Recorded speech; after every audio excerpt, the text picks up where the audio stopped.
welcome to week 13, where we're continuing to talk about privacy and security. And, I just got back from working out, and my wife is asleep, so I've not yet showered or shaved. And I think it's kind of funny because I sort of look like a thug. I got my little thug cap on, I got my sweater all the way up. Maybe not like a thug, but certainly not looking quite as professional as normal. And maybe that's appropriate for talking about privacy and security. I'm also talking a little bit more quiet because they're sleeping. And I want to continue looking at privacy and security. I want to step into identity theft a little bit more. I know we talked about it last week, but I just want to give you a few numbers and statistics about identity theft. So that's where we're going to start.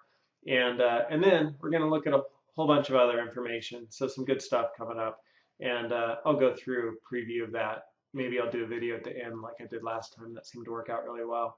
So first, identity theft. The source is real important when looking for information. And so I found this information at the Bureau of Justice Statistics, which looks like a really good source by the United States government. And it says an estimated 8.6 million households had at least one person aged 12 or older who experienced identity theft in 2010. So 8.6 million households had one person aged 12 or older who had their identity stolen. The Bureau of Justice Statistics announced that today. There was an increase from 6.4 million households in 2005. Identity theft is the unauthorized use or attempted use of an existing credit card or another type of existing account. The unauthorized use of personal information to open a new account for another fraudulent purpose, or a combination of these. So identity theft is when somebody poses that they are you, and they use your credit card, or they use your information to open up like a new loan account and take out money or buy a car or something like that. The unauthorized use of an existing credit card accounted for much of the increase in household identity theft from 2005 to 2010. The number of households experiencing the misuse of an existing credit card rose from blah, blah, blah. Anyhow, some interesting statistics. You can pause this video right now and read this if you want to read more of that. And then when I Googled identity theft statistics, it's always a cool thing to find, information about something. Just to Google that and look at the images and see what images come up, whatever you want to find statistics for. And so I found this image, and again, looking at the source, Wired.com is a source which writes really good articles about tech and the Wired lifestyle. So I trust this source. But it says, what are the most common methods of access? The traditional methods, lost or stolen wallet, that's a big one, right? So one thing you want to take away from this is just be careful what you keep in your wallet. And then also, this is a great takeaway, know what is in your wallet. So at home, have, like, if I have these credit cards in my wallet and this driver's license, have a list on a piece of paper somewhere of the credit card that you have, the last four digits of the account number, and then the phone number to call. So have that list like in your desk at home. That way, if you lose your wallet, you can access that list, and then you could quickly call the credit card companies and you could tell them, hey, I just lost my wallet. Make sure you put a hold on my account. And so that's a really good thing to do. I actually keep that list online in my Google Drive, and that allows me to access it even if I'm out of town for a weekend or something like that, and I lose my wallet. So 43% of people from lost or stolen wallet, 19% of people while conducting a transaction, friendly theft, I'm not quite sure what that is, 13%, stolen paper mail, 3%, online, 11%, data breach, 11%. So methods of access. This was a great statistic. Identity theft, protect yourself. It can happen in an instant. Everyone is at risk. Who's most at risk? Interestingly, children are targeted 35 times more often than adults. People with personal information on their social media profile. Smartphone owners have a 33% higher rate of ID fraud than that of the general public. Interesting. 25% of people affected by identity theft, affected by fraud annually, are dead people. So you won't have to worry about it at that point. More often than not, college students have good, clean credit scores, which make them ideal targets for identity theft. Victims of data breaches are 9.5 times more likely to be a victim of ID fraud. Households with incomes greater than 150 grand are 7.7% more likely to be victimized. Those are the smart thieves, right? Let's go after the rich people. Every 3 seconds, someone's identity is stolen. 4 times, the victims who found out about their identity theft more than 6 months after the fact incurred costs 4 times higher than average. So you want to make sure you find out sooner than later about whether or not your identity was stolen. So here's another takeaway. First takeaway: keep a list of everything in your wallet or your purse, and keep that somewhere else.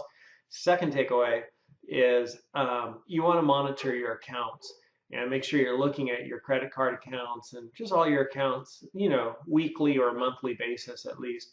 And it's also a good idea to look at your credit score at least every year and check that out. And you can get a free credit report, online. If you go to free credit report, you could see what comes up. And again, you want to be careful, like what website do you use and what kind of information do you put in. But there's 3 main credit reporting bureaus in America. Equifax is one of them. So 3 main credit reporting agencies. The 3 main credit bureaus. So let's see what comes up here. Equifax, Experian, and TransUnion, right? These are the 3 bureaus which monitor people's credit in America. And these are legit companies. I worked in real estate finance for a while, and these are the source. So you can just call any of these companies and say, I'm interested in getting my free annual credit report. I'm 99% sure. And every year they have to give you one free by law. So let's just go to Experian, and see Experian free credit report and see what comes up. Experian, how to get your free annual credit report from Experian, right? And so this would be a source that you could trust, right? Whereas like Monomer, Polymer, right? I don't know what website that is, and I'm going to enter my information. I don't think so. So, but where they go? Experian, Equifax, and TransUnion. Those are the 3 trusted sources. So 2 things you've learned: write everything down in your wallet and keep it somewhere, and get your free annual credit report every year, just so you're watching it, and you'll see all your accounts. And if accounts start showing up that aren't yours, then you need to start taking action. 165 hours is the average amount of time victims spent repairing the damage done by new fraudulent accounts. 58 hours is the average amount of time victims spent repairing the damage done to existing accounts. 43%, the percentage of identity theft from stolen wallets, checkbooks, credit cards, billing statements, or other physical documents. So this is the third takeaways. We've already talked about this. Make sure you shred all of your important documents. And some people even say get a mailbox which locks, right? So the mailman drops the mail in and you can't open it up and take the mail out. In 2012, identity fraud increased 8%. In the US, more than 12.6 million adults were victims of ID theft. 62% of smartphone owners do not use a password on phone's home screen, so make sure you have a password on your phone. 32% of smartphone owners says save login information on electronic devices. So don't save your login information on your phone, because if you lose your phone, man, someone's got access to your bank account. Compared to 2010, there was a 67% increase in data breaches. The 3 most common items exposed are credit card, debit card, and Social Security. Yeah, so some really interesting statistics. Really like those stats. 73% of Americans have been a victim of cybercrime. 10 million Americans had their data stolen last year. Digital fraud, IP theft, and damage to networks cost corporations $1 trillion annually. I don't know this source, but just kind of interesting. 50% of victims learned their identities were stolen within 3 months. 15% takes 4 years or more. 70% percentage of victims have difficulty removing negative info from their credit reports. Most common methods of stealing identities: skimming information from transactions made in a store. What are you going to do? This is a good thing about credit cards, actually. They do have very good monitoring at the credit card companies. So they look at your normal purchasing behavior. And if you start making purchases that deviate outside your normal purchasing behavior, they start watching your account and even stopping your account. So sometimes I've been like, like when I started remodeling, I started spending a lot of money at hardware stores, and that was outside my normal spending behavior. And so they put a lock on my account, and I had to call them up and verify as me who's spending all this money at Lowe's. So, using a credit card, they're monitoring it too, and it's a good way to sort of, yeah, it's a good, credit cards are fine.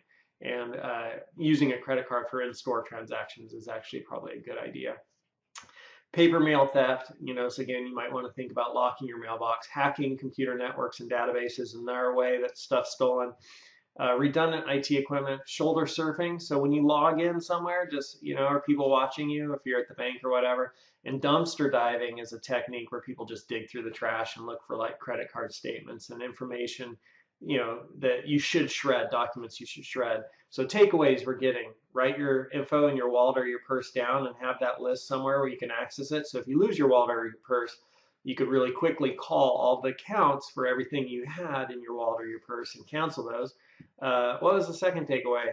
The second takeaway was get your annual free credit report, Experian, TransUnion, or Equifax from one of those three.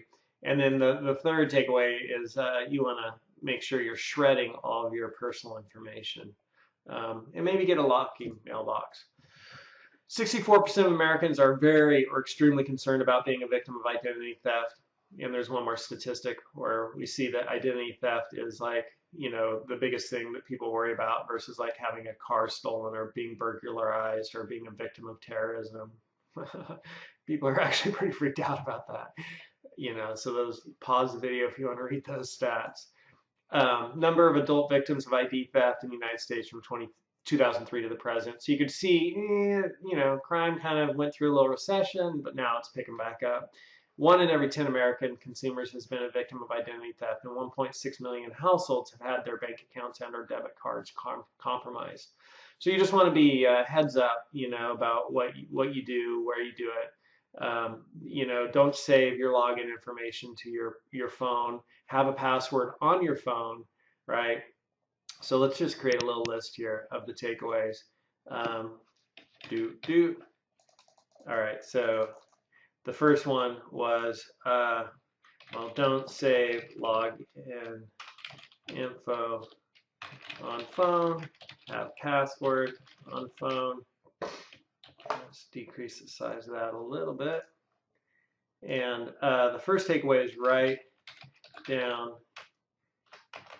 keep list of everything in wallet, everything in wallet, purse with numbers to call to close accounts, right? So you're keeping a list of all your credit cards and everything in your wallet or purse, and all your account information so you could close those accounts if you lose your wallet or your purse. And you keep that list not in your wallet or your purse, but somewhere you could access it. And then you want to shred all sensitive documents, and you want to have a locking mailbox maybe, and annually request free credit report from Experian, TransUnion, Equifax. Shred all sensitive documents, locking mailbox, don't save login info on phone, have password on phone. Watch shoulder surfers when logging in, right? People who might be looking over your shoulder. Watch your accounts at least monthly. So you're looking at your accounts at least every month, right? To make sure these are all my transactions, whether that's looking through your credit card statement or downloading your transactions or looking at them online. So those are all things that you could do to protect yourself from identity theft. So good stuff there.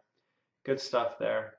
Just looking to see if we have any if I have any last things to share. I do have a couple of last things there. I'm just looking at this. We talked about maybe getting a locking mailbox. Okay, got that. And got that. Yeah, just be even more aware if you're a college student, right? Because you're less likely to be on it and you're going to have better credit and you're more likely to be targeted. So there's also the FBI.gov has a website about identity theft where you can see things in the news like different identity theft things that have been going on. And you can learn a little bit about protecting yourself and getting help. Not really a super useful site, but good to know about. And then this guy here who works for FBI talks about some of the stuff which you could do to protect yourself. And he also talks about making sure you have antivirus software on your computer. He says lock your mailbox, right? Stop your mail when you're out of town, that kind of stuff. So you can pause this video here if you want to read this. Don't click links in emails, um, those kinds of things. And then there's also idtheft.gov, where you can learn a little bit more about what the government's doing to fight identity theft. All right, so some cool information there about identity theft and some of the things you can do to protect yourself.